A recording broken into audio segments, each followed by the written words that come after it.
हम लोग जियोग्राफी का क्लास शुरू करते हैं और आज ये हमारा लास्ट क्लास होगा, ठीक है?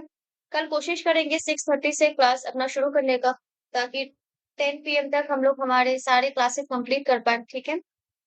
चलिए, ओके। तो आज के क्लास में जियोग्राफी में सबसे पहले हम लोग जियोलॉजिकल टाइम स्केल के बारे में डिस्कस करेंगे, ठीक है? क्योंकि हिस्ट्री में जैसे टाइम स्केल इम्पोर्टेंट है, ठीक वैसे ही जियोग्राफी में भी जियोलॉजिकल टाइम स्केल बहुत ज्यादा इंपॉर्टेंट है, राइट? जियोलॉजिकल टाइम स्केल क्या है, इसकी इम्पोर्टेंस क्या है, ठीक है? इससे मतलब इससे हमें क्या बेनिफिट मिलता है, हायरार्की क्या होता है, ठीक है? उसके बाद बेसिक यूनिट्स क्या क्या है, ये सब आज की क्लास में हम लोग डिस्कस करेंगे। बहुत इंपॉर्टेंट है, कॉन्सेप्चुअल क्लैरिटी के बेस पे भी इम्पोर्टेंट है, फैक्ट्स के लिए इम्पोर्टेंट है, ठीक है? आंसर राइटिंग के लिए भी इम्पोर्टेंट है। तो आज की क्लास में हम लोग डिस्कस करेंगे what is the geological time scale, first, second, age of earth, hierarchy of geological time scale. Geological time scale में कुछ हायरार्कीज भी है, उसको भी हम लोग डिस्कस करेंगे। मेजर इयॉन्स क्या है, और कुछ एमसीक्यूज हैं, एक या दो, जिसको आप लोगों को घर पे सॉल्व करना है, ठीक है? चलो, नाउ सबसे हम लोग डिस्कस करेंगे what is geological time scale, GTS. ये जियोलॉजिकल टाइम स्केल क्या है? हिस्ट्री पे आप लोगों ने देखा है हिस्टोरिकल टाइम स्केल होता है, ठीक है? जो कि आज के क्लास में हम लोग अभी कवर कर भी रहे हैं। तो जियोग्राफी में भी ऐसा होता है, यस बिल्कुल, जियोग्राफी में भी जियोलॉजिकल टाइम स्केल होता है, जिसको शॉर्ट में जीटीएस कहा जाता है। तो ये क्या है? It is a chronological classification of earth history. ये अर्थ है, आज के डेट पे 2026 पे अर्थ का कंडीशन आप लोग जैसा देख रहे हो, क्या हमेशा से अर्थ का कंडीशन ऐसा था? अर्थ का क्लाइमेट, अर्थ का एनवायरनमेंट, अर्थ का सॉइल, अर्थ का फिजियोग्राफी, अर्थ का वेजिटेशन कवर, ठीक है? अर्थ का स्ट्रक्चर, जितने भी लैंड मास है, जितने भी वाटर बॉडीज है, सबका क्या फॉर्मेशन, स्ट्रक्चर, पैटर्न आज की तरह था? नहीं। So over the years, evolution के थ्रू अर्थ को आज का फॉर्मेशन मिला है, अर्थ का स्ट्रक्चर मिला है, अर्थ आज का शेप मिला है। आज के डेट पे जो भी एनवायरनमेंट हम लोग देख रहे हैं, जो भी एनवायरनमेंट है, जो भी वेजिटेशन कवर अभी है, जो भी लैंड मास का जो स्ट्रक्चर आप लोग देख रहे हो, वाटर बॉडीज जितने हैं, जहां जहां पे है, ये सब कुछ आज का फॉर्मेशन नहीं है। ओवर द पीरियड इवोल्यूशन के थ्रू अर्थ में चीजें बनी है। तो अर्थ को भी अगर हम लोग, अर्थ की हिस्ट्री को भी अगर हम लोग पीरियोडिकली डिवाइड कर ले, तो इस क्रोनोलॉजिकल क्लासिफिकेशन को ही हम लोग जियोलॉजिकल टाइम स्केल कहेंगे। जैसे कि हिस्ट्री में आप लोगों ने देखा है कि हिस्टोरिकल इवेंट्स को हिस्टोरियंस ने पीरियोडिकली डिवाइड करते हैं, ताकि हिस्ट्री को रिक्रिएट कर सके, राइट? हिस्टोरिकल नॉलेज को रिक्रिएट किया जा सके। ठीक वैसे ही जो भी जियोलॉजिस्ट थे, जितने भी जियोग्राफर थे, जितने भी साइंटिस्ट थे, जो अर्थ के ऊपर काम कर रहे थे, अर्थ के हिस्ट्री के ऊपर काम कर रहे थे, अर्थ के फिजियोग्राफी के ऊपर काम कर रहे थे, उन लोगों ने भी सेम चीज किया। उन लोगों ने भी अर्थ के टाइमलाइन को पीरियोडिकली डिवाइड किया, क्लासिफाइड किया, और इसी क्रोनोलॉजिकल क्लासिफिकेशन को ही हम लोग शॉर्ट में जियोलॉजिकल टाइम स्केल और जीटीएस कहते हैं। क्लियर है? अब बेस करके मतलब क्या क्या वो बेस होगा या फैक्टर होगा, जिसके ऊपर बेस करके जियोलॉजिस्ट अर्थ के, अर्थ को या फिर अर्थ की हिस्ट्री को, अर्थ के क्रोनोलॉजिकल टाइम पीरियड को डिवाइड करते हैं। क्या देखिए कि जैसे for an example Himalayan mountain जो है वो कितना साल पुराना है, या फिर जो इंडस रिवर है, गंगा रिवर सिस्टम है, वो कितना साल पुराना है, ये कोई भी जियोलॉजिस्ट या कोई भी जियोग्राफर कैसे बता सकता है? कौन सा उनके पास बेसिस है, या फिर कौन सा उनके पास वो फैक्टर्स है जिसके ऊपर बेस करके वो लोग अर्थ के हिस्ट्री के बारे में बता पाते हैं? तो हम लोग देखेंगे क्या है वो। First, rock strata.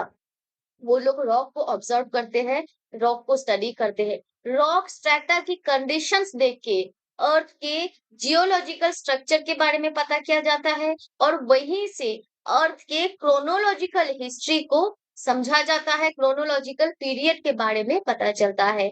फॉसिल्स के ऊपर बेस करके अर्थ के हिस्ट्री को आइडेंटिफाई किया जाता है। रेडियोमेट्रिक डेटिंग, अब रेडियोमेट्रिक डेटिंग आई गेस आप लोगों को पता होगा रेडियोमेट्रिक डेटिंग किसे कहते हैं? एनीवन हैव एनी आइडिया कि रेडियोमेट्रिक डेटिंग किसे कहते हैं? क्योंकि ये थोड़ा-सा मतलब बहुत ही ईज़ी कॉन्सेप्ट है, नया तो नहीं है, स्कूल के 6th-7th में आप लोगों को पढ़वाया जाता है, राइट? तो किसी को पता है रेडियोमेट्रिक डेटिंग किसे कहते हैं? एनीवन? रेडियोमेट्रिक डेटिंग एक मेथड है, एक प्रोसेस है जिसको यूज किया जाता है रॉक्स के एज को आइडेंटिफाई करने के लिए। ठीक है, जैसे यहाँ पे क्या बोलते हैं, कुछ एलिमेंट्स है जो रेडियो एक्टिव एलिमेंट्स होते हैं। ठीक है, उनके उनको तोड़ के उनके अंदर से उनको ऑब्जर्व किया जाता है। ठीक है, और उनके डीके से हमें पता चलता है कि उस रॉक का एज क्या है और उसके ऊपर बेस करके उस एरिया का जितने भी रॉक स्ट्रक्चर होगा, जितने भी जियोलॉजिकल स्ट्रक्चर होगा अर्थ का, उसका एज, उसका क्रोनोलॉजिकल पीरियड को आइडेंटिफाई किया जाता है। इसके अलावा मेजर जियोलॉजिकल इवेंट्स को देखते हुए भी हिस्ट्री के अर्थ के हिस्ट्री के बारे में पता किया जा सकता है। यहाँ तक क्लियर है ये? गुड। चलो, developed by geologist over the last 2 centuries। अब देखो अर्थ की हिस्ट्री के ऊपर ऐसा तो नहीं था कि प्रिमिटिव पीपल आते हैं सब कुछ छोड़ छाड़ के वो अर्थ की हिस्ट्री के बारे में पढ़ जाते हैं कि चलो भाई हमें अर्थ के क्रोनोलॉजिकल क्लासिफिकेशन करना है, अर्थ के जो प्लैनेट है प्लैनेट के हिस्ट्री जानना है या फिर हिस्टोरिकल टाइम पीरियड को आइडेंटिफाई करना है, नहीं। लास्ट 2 centuries से ही जितने भी जियोलॉजिस्ट हैं उन लोगों ने अर्थ की हिस्ट्री को जानने के लिए अपना डिस्कवर करना शुरू किया, अपना रिसर्च वर्क करना शुरू किया। ठीक है, अलग-अलग जगह पे जाके डिफरेंट डिफरेंट एक्सप्लोरेशंस के थ्रू उन लोगों ने अभी तक अर्थ के हिस्ट्री के बारे में पता किया है। ठीक है, ये इम्पोर्टेंट है। अब अर्थ के कोई भी इवेंट, जो भी जियोलॉजिकल इवेंट्स होते हैं, उसको डिनोट करने के लिए कुछ मेजरमेंट की जरूरत होती है। अब जैसे आप लोगों को पता है हिस्ट्री में हम लोग बीसीई या फिर सीई,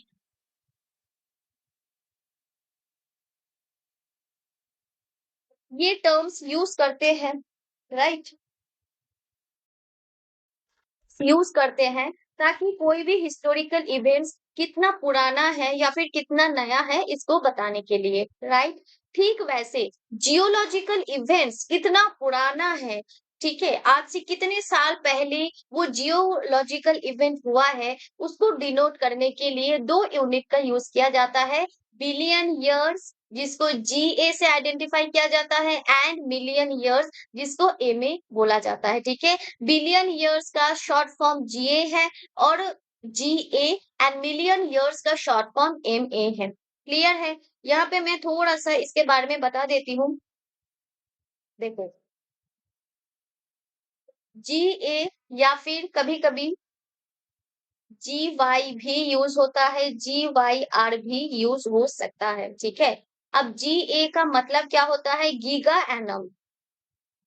इसको बस समझ लो, ये ज्योग्राफी के आंसर्स लिखने के लिए काम आता है कि बिलियन ईयर्स की जगह आप लोग जीए यूज कर सकते हो। फुल फॉर्म होगा उसका गीगा एनम या फिर गीगा एनम। ठीक है, या फिर जी वाई और जी वाई आर भी आप लोग यूज कर सकते हो। जी वाई का मतलब होगा गीगा ईयर्स। ठीक है, चलो ना, अब यहाँ पे गीगा एनम जो होता है ये स्पेसिफिकली जीए बिलियन ईयर्स जियोलॉजी के लिए यूज होता है। ठीक है, जियोलॉजिकल स्ट्रक्चर को डिनोट करने के लिए यूज होता है। ठीक है, एंड कभी कभी साइंटिफिक इवेंट को डिनोट करने के लिए भी जीए का इस्तेमाल होता है बिलियन ईयर्स की जगह पे। ठीक है, अब जैसे जी वाई ये है ना, जी वाई आर जिसको हम लोग गीगा ईयर्स बोलते हैं, इसका ज्यादातर इस्तेमाल एस्ट्रोनॉमी पे टाइम पीरियड को मेजर करने के लिए यूज होता है या फिर एस्ट्रोनॉमी में कोई भी इवेंट कब हुआ था, इसको डिनोट करने के लिए इसका इस्तेमाल किया जाता है। क्लियर है? जैसे अगर हम लोग बोलेंगे फॉर एन एग्जांपल हिमालयन जो माउंटेन्स है वो 1 बिलियन इयर्स अगो उसका इमर्जेंस हुआ था, ठीक है? तो आंसर्स लिख रहे हो तो आप लोग 1 बिलियन इयर्स ना लिख के 1 जीए लिख सकते हो, ठीक है? 1 जीए। ये आप लोग जियोलॉजी के आंसर में साइंस को साइंटिफिक इवेंट्स को डिनोट करने के लिए जीए का इस्तेमाल कर सकते हो। लेकिन अगर एस्ट्रोनॉमिकल डेवलपमेंटल वर्क को डिनोट करना है या फिर ये बताना है कि कौन सा एस्ट्रोनॉमिकल इवेंट्स कितने साल पुराना है, तो फिर वहां पे आप लोग 1 जी वाई और 1 जी वाई आर का इस्तेमाल कर सकते हो। 1 और 2 या फिर ये पॉइंट समझ आया आप लोगों को जी ए जी वाई आर का मतलब क्या है? इम्पोर्टेंट है। ये थोड़ा-सा मुझे ऐसा लगता है कि ज़्यादातर किताबों में मिलेगा नहीं, तो इसीलिए मैंने यहाँ पे दिया है। अच्छा मुझे बताओ स्क्रीन विज़िबल है ना? स्क्रीन विज़िबल है राइट? नहीं है? मेरी वॉइस ऑडिबल है? गुड। स्क्रीन विज़िबल नहीं है, अभी आ जाएगा डोंट वरी। यहाँ से नेटवर्क पे तो सब कुछ ठीक है। चलो, अभी हम लोग डिस्कस करेंगे मिलियन ईयर्स के बारे में, ठीक है? अब मिलियन ईयर्स का भी सेम चीज है कि जैसे कोई भी इंसिडेंट कितने साल पहले हुआ है, अगर हम लोग उसे मिलियन ईयर्स में बताना चाहते हैं तो मिलियन ईयर्स की जगह शॉर्ट फॉर्म में हम लोग एम ए दे सकते हैं। अब एम ए का शॉर्ट मतलब फुल फॉर्म क्या है? Mega annum. ये आप लोगों को मेगा एनम गीगा एनम ये याद रखने की जरूरत नहीं है, बस थोड़ा बहुत फॉर नॉलेज आप लोग पता कर लो, ठीक है? अब यहाँ पे जी वाई आर की तरह आप लोग मिलियन ईयर्स को डिनोट करने के लिए एम वाई या फिर एम वाई आर का भी इस्तेमाल कर सकते हैं। एम वाई एम ए जो मिलियन ईयर्स है, इसके लिए आप लोग जियोलॉजिकल इंसिडेंट अगर कुछ हुआ है 1 और 2 मिलियन इयर्स अगो, तो जियोलॉजिकल इंसिडेंट को डिनोट करने के लिए एम ए का इस्तेमाल करेंगे। एंड एस्ट्रोनॉमिकल कोई इंसिडेंट मानो 1 मिलियन इयर्स अगो हुआ है या 2 मिलियन इयर्स अगो हुआ है, तो उसके लिए एम वाई और एम वाई आर का इस्तेमाल करेंगे। ये क्लियर हुआ? सेम जीए की तरह ही है, ठीक है? एस्ट्रोनॉमी के लिए यूज होगा और एम ए जियोलॉजिकल इंसिडेंट को डिफाइन करने के लिए यूज होगा। क्लियर है? ये पॉइंट समझ आया? चलो, यहाँ तक क्लियर है। नाउ अब हम लोग डिस्कस करेंगे एज ऑफ अर्थ। अभी तक जियोलॉजिकल टाइम स्केल को स्टडी करने का मेन रीजन तो यही है कि इसके थ्रू हम लोग अर्थ के एज के बारे में पता कर सके, ठीक है? हमारा जो प्लैनेट है जहाँ पे हम लोग रह रहे हैं ये कितना पुराना है, इस इसके एज को जानने के लिए ही हमें जियोलॉजिकल टाइम स्केल को स्टडी करना पड़ता है। तो जियोलॉजिकल टाइम स्केल के बेस पे जियोग्राफर्स ने अर्थ का जो एज हम सबको बताया है वो ये है कि अराउंड 4.5 बिलियन इयर्स अगो, या फिर आप लोग कह सकते हो 4.5 जीए। कभी कभी ये यूनिट्स एग्जाम में दे सकते हैं, ठीक है? तो इसीलिए भी इन यूनिट्स का नाम आप लोगों को पता होना चाहिए। वहां पे जाके आपको पता है कि 4.5 बिलियन इयर्स अगो है, लेकिन जीए देख के आपको मतलब आपका उस टाइम पे आपका होश उड़ गया, आपको लगा कि ये कैसा क्वेश्चन दे दिया, हमें तो पता ही नहीं है, राइट? तो आज के डेट पे यूनिट बेस्ड काफी क्वेश्चंस आते हैं, तो इसको ध्यान में रखना कि 4.5 बिलियन इयर्स अगो ना लिख के आप लोग 4.54 जीए भी लिख सकते हो, ठीक है? अब अर्थ के एज को कैसे डिटरमाइन किया गया था?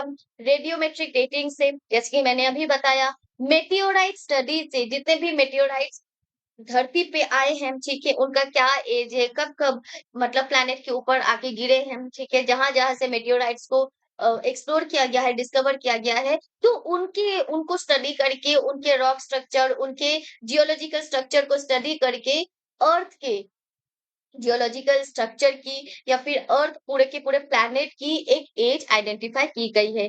ओल्डेस्ट रॉक सैंपल्स को कलेक्ट करके उनको उनके ऊपर रिसर्च वर्क करके उनको स्टडी करके भी अर्थ का एज आइडेंटिफाई किया गया है। The age of earth is about 4.5 billion years determined by dating the oldest rocks on earth and meteorites that fell from space. ठीक है, अर्थ में पाए जाने वाले सबसे ओल्डेस्ट रॉक के डेटिंग, मतलब ओल्डेस्ट रॉक कितना पुराना है उसके डेट को आइडेंटिफाई करके, और स्पेस से जो मेटेओराइट्स अर्थ के ऊपर आए थे उसको एग्जामिन करके अर्थ के एज को आइडेंटिफाई किया गया है। This age is similar to the time when the solar system form. इसको भी ध्यान पे रखना कि जब सोलर सिस्टम फॉर्म हुआ था और जो अर्थ का एज है, दोनों ऑलमोस्ट सिमिलर है। क्लियर है? ये पॉइंट क्लियर है ना? चलो, अब हम लोगों का नेक्स्ट टॉपिक क्या है? अब हमारा नेक्स्ट टॉपिक है hierarchy of geological time scale. क्या रिपीट करना है? देखो, ये वाला साइड कि एज ऑफ अर्थ कैसे डिफाइन हुआ है। देखो, जो हिस्टोरियन से, अच्छा सोलर वाला, देखो सोलर वाला कुछ भी नहीं है, ये कहा जा रहा है कि अर्थ का जो एज है, साइंटिस्ट को लगा है, डिफरेंट रिसर्च से साइंटिस्ट ने ये पता किया है कि अर्थ का जो एज है, age of earth is equal to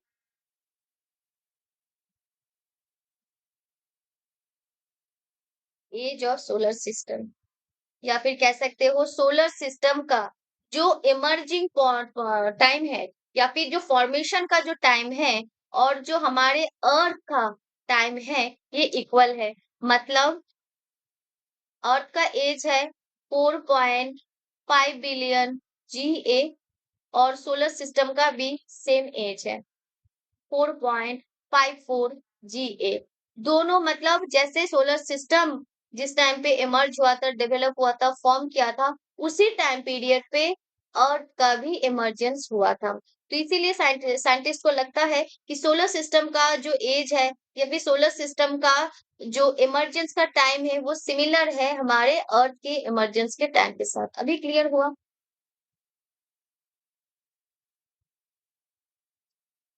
चलो, अब हम डिस्कस करेंगे hierarchy of geological time scale. जैसे कि मैंने हिस्ट्री में बताया था कि हिस्ट्री में भी एक टाइम, मतलब टाइम स्केल का एक हायरार्की होता है। याद होगा आप लोगों को कि जैसे ईयर, जो सबसे छोटा दिन होता है, उसके बाद मंथ होता है, उसके बाद ईयर होता है, देन डिकेड होता है। ठीक है, ठीक इस तरीके से जैसे हिस्टोरिकल टाइम पीरियड को हम लोग क्रोनोलॉजिकली एक हायरार्की में रख सकते हैं, ठीक वैसे जियोलॉजिकल टाइम स्केल का भी एक हायरार्की होता है। ठीक है, तो सबसे बड़े, अगर हम लोग लार्जेस्ट टू स्मॉलेस्ट देखेंगे, तो सबसे बड़े जो जियोलॉजिकल टाइम पीरियड है उसको हम लोग इयॉन कहते हैं। उसके बाद इरा आता है, देन पीरियड आता है, देन इपोक आता है, या फिर एज आता है। इसको मैं ऐसे बताती हूँ। ये है, ये जो यहाँ पे आपको दिख रहा है, ये लार्ज टू स्मॉल है। अगर मैं इसको उल्टा करके बताऊं, तो जैसे हिस्ट्री में आप लोग देखते हो सबसे छोटा डे होता है, ठीक वैसे ही जियोलॉजिकल टाइम स्केल में सबसे छोटा टाइम पीरियड को हम लोग एज कहते हैं। उसके बाद का जो टाइम पीरियड होगा उसको हम लोग एपोक कहेंगे। देन पीरियड होगा, देन ईरा आएगा, और उसके बाद जो टाइम पीरियड आएगा इसको हम लोग इयॉन कहेंगे।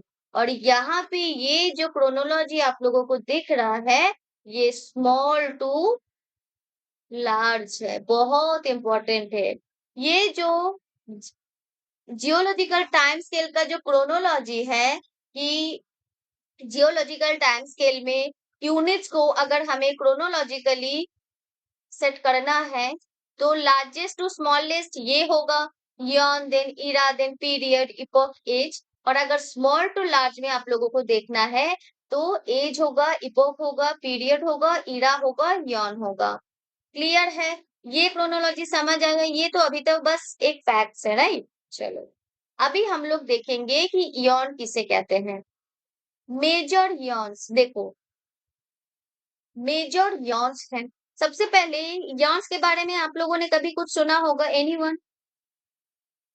कोई आइडिया है यॉन किसे कहते हैं? कितने टाइम को कितने से कितने टाइम पीरियड को लेके हम लोग यॉन कहते हैं?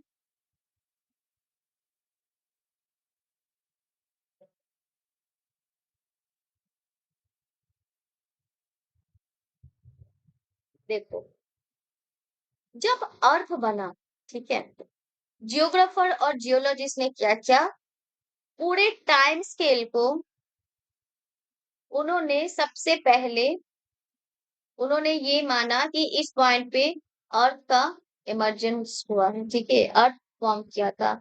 इस स्टार्टिंग फेज से लेके इतना सबसे बड़ा उन्होंने एक पीरियड रख लिया, जिस पीरियड पे जियोग्राफर ने बोला ये वो टाइम पीरियड है जिस टाइम पीरियड पे अर्थ का फॉर्मेशन हो रहा था। तो अर्थ का फॉर्मेशन जब से लेके जिस टाइम पीरियड तक हुआ था, इस डिवीजन को हम लोग नियॉन कहेंगे। तो सबसे largest unit of geological time scale है जिसको हम लोग नियॉन कहते हैं, और ये टाइम स्केल रिप्रेजेंट करता है एक vast span of earth history, जहां पे अर्थ का फॉर्मेशन हो रहा है, अर्थ का क्रस्ट बन रहा है, ओशंस बन रहे हैं, वाटर बॉडीज अपने अपने शेप में आ रहे हैं, ठीक है? तो ये वो टाइम स्पैन है जहां पे अर्थ का फॉर्मेशन हो रहा है, और ये एक बहुत ही वास्ट टाइम स्केल के अंदर आता है। ये यौन का मतलब समझ आया कि यौन किसे कहते हैं, कहाँ से कौन से टाइम स्केल को हम लोग यौन कहते हैं, क्लियर है? ओके। अब देखो, यौन को अगर देखोगे तो इसको हम लोग 4 टाइप का मतलब 4 पार्ट्स में डिवाइड करते हैं। हिस्टोरियंस ने यौन को 4 पार्ट्स में डिवाइड किया है। Hadean, Archean, Proterozoic and Phanerozoic. ठीक है? पेनारोजोइक।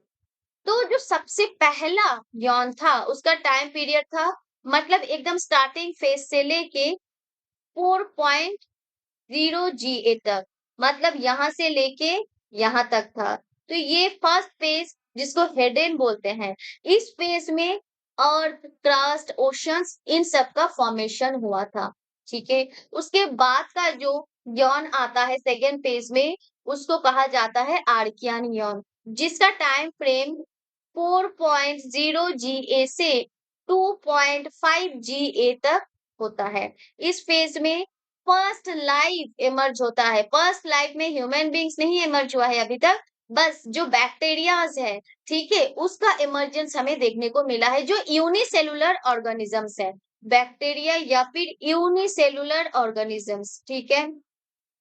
तो यहाँ से बायोलॉजी का एक क्वेश्चन भी आता है कि बताओ सबसे पहले कौन से ऑर्गेनिज्म का इमर्जेंस हुआ है, तो वो है यूनिसेलुलर। यूनिसेलुलर से मल्टीसेलुलर आया है, ठीक है? तो आर्कियन यॉन में सबसे पहले बैक्टीरिया का इमर्जेंस हुआ है, और जितने भी कॉन्टिनेंट्स थे ये स्टेबल हुआ था, ठीक है? इस पीरियड में 4.0 से लेके 2.5 जीए तक का जो पीरियड है, इस पीरियड में, इस यौन पीरियड में, इस यौन टाइम स्पैन पे फर्स्ट लाइफ जो कि बैक्टीरिया था, और इस टाइम पे कॉन्टिनेंट स्टेबल हो रहे थे। उसके बाद प्रोटोजोइक यौन आया जो कि 2.5 जीए से लेके 54 एमए 541 एमए तक का था, ठीक है? 2.5 से लेके 54 एमए मतलब मिलियन इयर्स अगो, ठीक है? पहले ये वाला जो पोर्शन था ये बिलियन इयर्स अगो था, लेकिन जो प्रोटोजोइक है, प्रोटोजोइक में मिलियन इयर्स, मतलब प्रोटोजोइक जो यॉन है ये थोड़ा बहुत नया था कंपैरिजन टू हेडेन और आर्कियन यॉन, क्लियर है? तो इस प्रोटोजोइक यॉन में क्या हुआ है, ऑक्सीजन इंक्रीज हुआ है, ठीक है? अर्थ पे उस टाइम पे बहुत ज्यादा, मतलब हेडेन और आर्कियन यॉन पे अर्थ पे कार्बन डाइऑक्साइड की क्वांटिटी बहुत ज्यादा थी, ऑक्सीजन का जो क्वांटिटी था वो कम था, इसीलिए यहाँ पे मल्टी सेलुलर ऑर्गेनिज्म इमर्ज नहीं कर पाया, तो सिर्फ यूनिसेलुलर ऑर्गेनिजम्स का ही इमर्जेंस हमें देखने को मिला। लेकिन प्रोटोजोइक इयॉन पे आते आते ऑक्सीजन का जो क्वांटिटी है वो इंक्रीज होने लगा, ठीक है? और मल्टी सेलुलर लाइफ का इमर्जेंस हमें देखने को मिला है। मल्टी सेलुलर लाइफ में जो माइक्रो ऑर्गेनिजम्स है उनका एग्जिस्टेंस हमें पहले देखने को मिला है।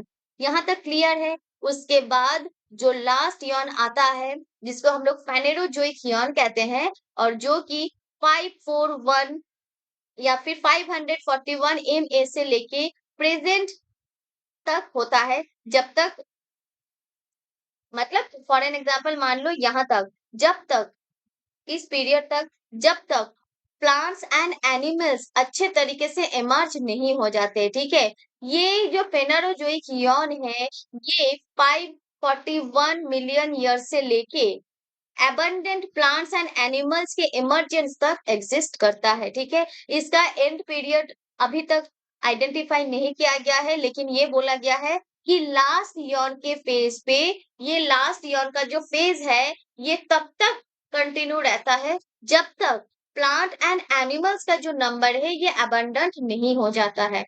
यहाँ तक क्लियर हुआ कि चार फेज में हमें चार टाइप के इयॉन्स देखने को मिला है। फर्स्ट इयॉन जो कि था हेडेन, जो कि फाइव मतलब एकदम अर्थ के स्टार्टिंग पॉइंट से लेके 4.0 बिलियन ईयर्स तक कंटिन्यू रहा, जहां पे अर्थ का क्रस्ट ओशियन फॉर्म किया। उसके बाद आया सेकेंड फेज, जिसको हम लोग आर्कियन इयॉन कहते हैं, जिसका टाइम स्पैन था 4.0 से लेकर 2.5 GA, ठीक है। जहां पे फर्स्ट लाइफ बैक्टीरिया का हमें देखने को मिला, यूनिसेलुलर ऑर्गेनिज्म का इमर्जेंस हमें देखने को मिला, कॉन्टिनेंट स्टेबल होने लगे। उसके बाद आता है प्रोटेरोजोइक इयॉन, ठीक है, जिसका टाइम स्पैन 2.5 GA से लेके 541 मिलियन ईयर्स तक होता है, जहाँ पे हमें देखने को मिला है कि ऑक्सीजन का जो क्वांटिटी है वो एनहांस होने लगा है और मल्टी सेलुलर लाइफ इमर्ज होने लगा है। मल्टी सेलुलर में माइक्रो ऑर्गेनिजम्स पहले आने लगे थे, उसके बाद प्लांट लाइफ या फिर एनिमल लाइफ का इमर्जेंस हमें देखने को मिला। और जो ओके ओके नो इशू, जो एक इयॉन आता है जो कि 541 मिलियन ईयर से लेके तब तक कंटिन्यू रहता है जब तक प्लांट्स एंड एनिमल्स का जो नंबर है वो अबंडेंट लेवल पे पहुंच नहीं जाता है। क्लियर है, यहाँ तक क्लियर है। चलो, अब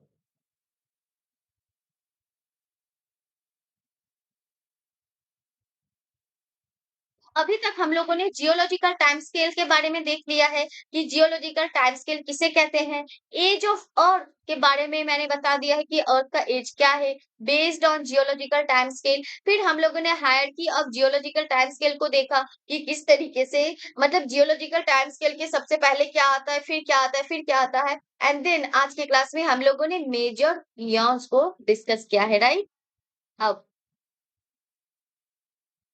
नेक्स्ट क्लास में मैं डिस्कस करूंगी era, period, epoch and age, ठीक है।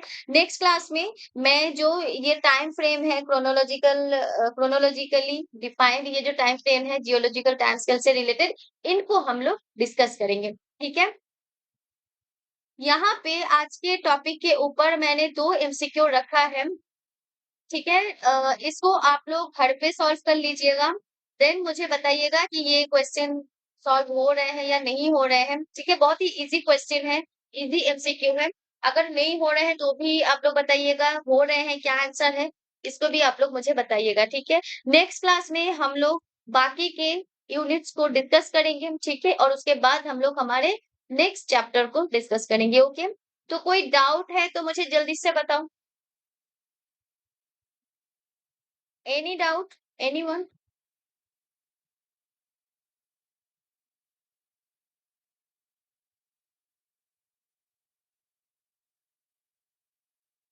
हाँ, ठीक है, ठीक है, ठीक है, किसी को कोई डाउट नहीं है, ओके।